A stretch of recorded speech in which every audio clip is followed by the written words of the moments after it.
Totoo bang madaling yumaman kapag seaman ng asawa? Isa ito sa pinakamadalas marinig ng mga seaman's wife. Ay, ang swerte mo, seaman ng asawa mo. Siguradong marami kayong pera. Pero kung yan ang tingin ng iba, gusto kong sabihin sa inyo ang katotohanan. Oo, may mga seaman na maganda ang kinikita.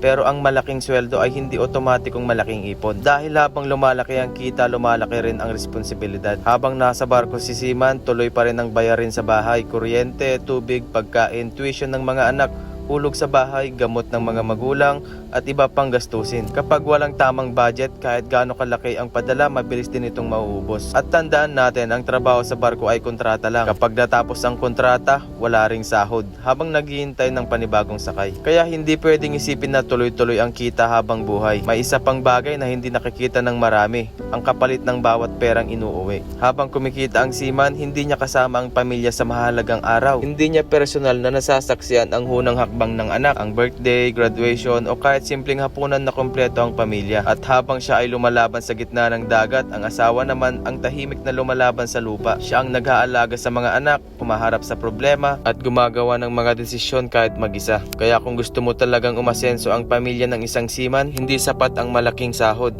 Kailangan din ng tamang paghawak ng pera. May ipon, may emergency fund, may investment, at kung kaya, may negosyo para kahit wala mo ng kontrata si Mr. may pumapasok pa rin kita. Dahil ang tunay na yaman ay hindi nasusukat sa laki ng sweldo, kundi sa kung paano ninyo pinapahalagan at pinapalago ang pinaghihirapan. Kaya sa lahat ng seaman at seaman's wife, saludo ako sa inyong dalawa.